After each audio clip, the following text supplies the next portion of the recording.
What the heck? The video's upside down. Hello everyone, I found some new calculator games. They are Battleship and Connect 4, along with Crib and Trouble/Sorry. First off, we got Battleship. Battleship works the same way, but the board and how you do moves is a little bit different from the original. To call out which space you want to attack, just imagine that there's letters on the side here and numbers on the top here. We do this because the calculator only has a limited amount of memory, and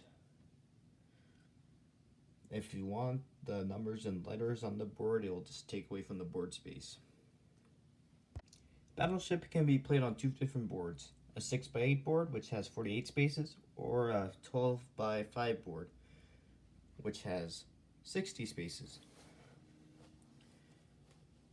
If you want the most square board, you can have a 7x7 board, but there's this weird cursor that makes it hard to play the game. That shows up after you hit a certain memory limit, and dividers seem to add a lot to that memory limit compared to numbers and symbols, which only add 1. You can also have a 9x6 board, which has that annoying cursor, and you can have a 14x5 board, which has 70 spaces, which is a lot, if you're also okay with the cursor. You probably wouldn't want to be playing on a 3x15 board, but here it is just for an example of what each of the symbols would look like. Zeros are obviously blank spaces. Dots, periods, or decimals are a miss.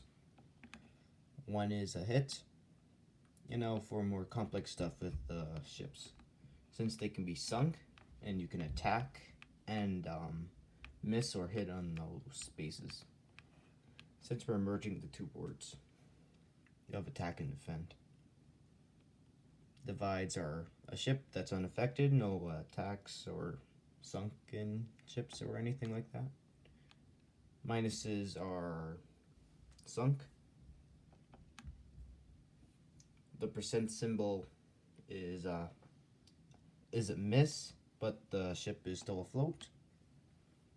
A plus is the same thing, except you hit. A negative, see how there's a difference in length between a negative and a minus, means that the ship is sunk and you missed. And an X means that the ship is sunk and you hit. Other than that, that's basically all there is to Battleship. If you want a better experience, you can play with 4 calculators, with one calculator being player 1's attack, player 2's attack, player 1's defense, and player 2's defense. The extra calculators could be used for more board space instead of having separate boards for attack and defense. If you have 8 calculators, you can have the best of both worlds. And if you have 16, you can have quadruple the board space, and it will be really easy to understand. But at that point, you should probably just use pen and paper or just play online. Connect 4 has been really popular. I've taught it to a lot of people. And coming in second is tic-tac-toe in popularity, and then checkers that 2 people taught, and chess that 1 person taught. And then all the other games like Reversi, Othello, and yeah, those weren't popular. They were really confusing. Actually, in order to teach chess, I had to print out an entire PDF for it. So yeah. And I haven't really worked on the website that much, so I'll try to get working on that in the new decade.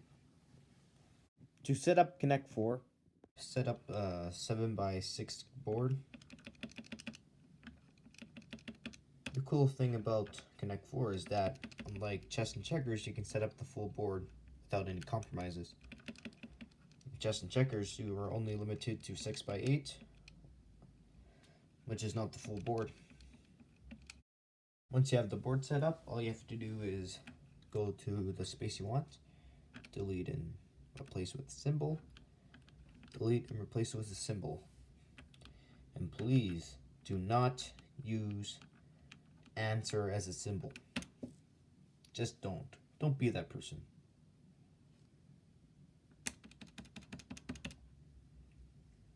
Other than that, it's basically Connect 4. You just have to follow the rules. There's also some strategy because you can only see half of the board at a time. So you can use this to your advantage. The next game is Crib, and you'll need to have a deck of cards to play. You'll be using the calculator as the board. Doing mode, selecting stat, then pressing 2. X can be player 1 and there are 3 pieces, and Y can be player 2 and there are 3 pieces as well. Then all you have to do is type in the number each piece is at.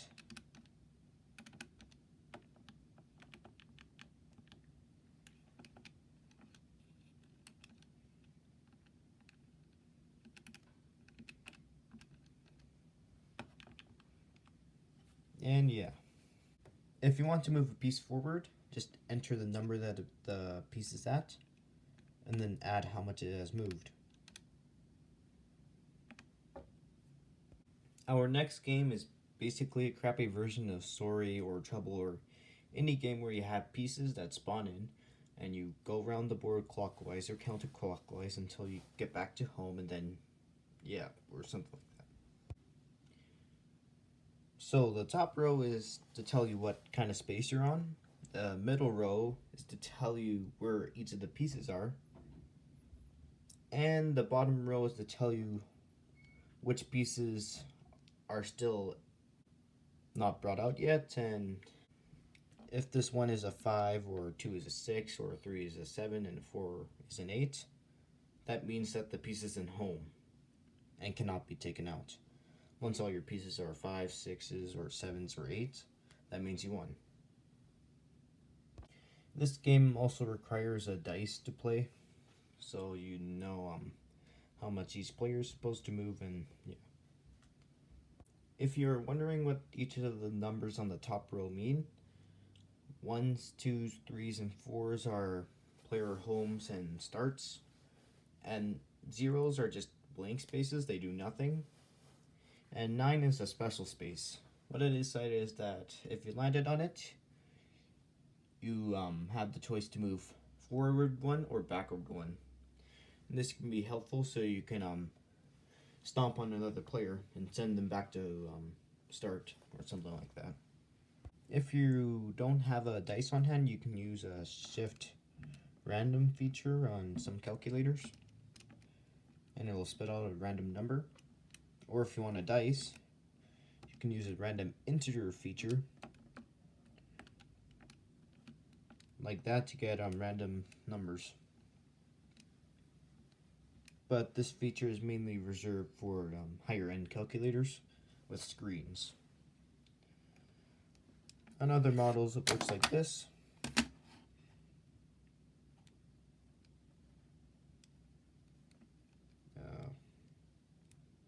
Yeah, something like that.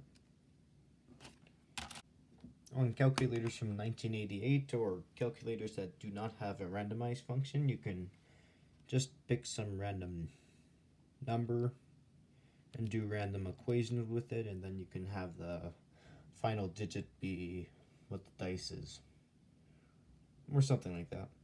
Thanks for watching. I hope you enjoyed these new games on the calculators, and I can even tell you the story of how I got each of them. This one I bought at Costco for $10. This one I found in my garage, and this one I found in a drawer.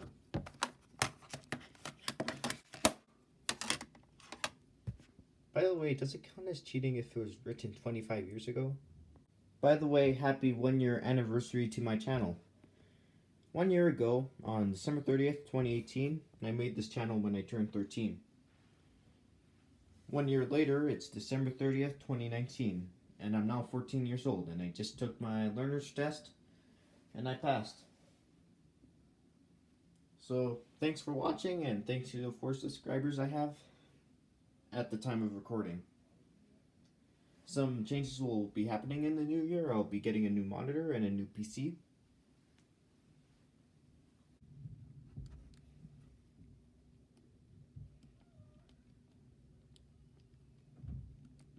Watch as the 6 disappears.